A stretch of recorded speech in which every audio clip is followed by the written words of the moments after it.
হাতীদেৱী উচ্চ একাডেমীৰ 2024 বৰ্ষত 8জনকৈ উচ্চ খেলুৱৈ 6জন আৰ্মিত নিযুক্তি পাইছে লগতে 2জন সায়ত নিযুক্তি পাইছে তেনেকুৱা কৰি হাতীদেৱী উচ্চ একাডেমীৰ পৰা প্ৰতি বছৰে স্টেট লেভেল নেশনেল লেভেল ইন্টাৰনেশনেল লেভেলৰ ল'ৰা ছোৱালীখিনি আগুৱাই গৈ থাকে তো ইতিমধ্যে আমাৰ মাজত 2জন খেলুৱৈ আমাৰ মাজত উপস্থিত আছে এজন ভীম থাপা তেওঁ যোৱা ডিসেম্বৰ মাহত আৰ্মি বয়সত নিযুক্তি পাইছিল আৰু লগতে 2024 মানে নেশনেল চেম্পিয়নশিপ ওমেনত 60 weight কেটাগৰীত পূজা লিম্বুৱে গোল্ড মেডেল পাবলৈ সক্ষম হৈছিল ঠিক তেনেকুৱা আৰু বৈশাখাত সম্ৰাজ লামাই 75 weight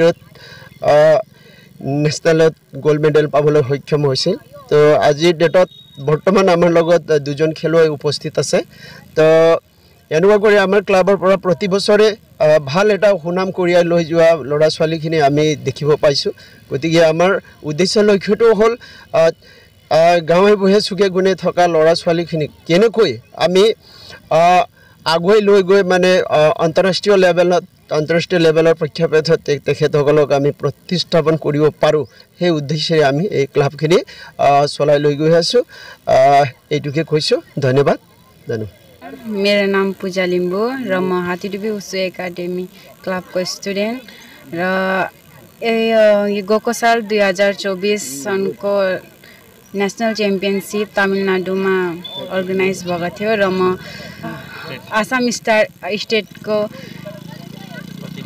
प्रतिनिधि भएर गोल्ड मेडल ल्याउन सक्षम भए र म धेरै खुसी छु र आउने सालमा पनि म अझै राम्रो ट्राई गर्ने छु अझै राम्रो मेरो बेस्ट दिने ट्राई गर्छु धन्यवाद हम श्री भीम थापा हो म हातीदेवी उच्च एकाडेमी क्लबको एउटा सदस्य हो म 2024 मा मार्चमा ट्रायल दिन गएको थिएँ शिलङ त्यसमा म आर्मी बयसमा सिलेक्सन भन्नु भएको छ त्यहाँ म प्र्याक्टिस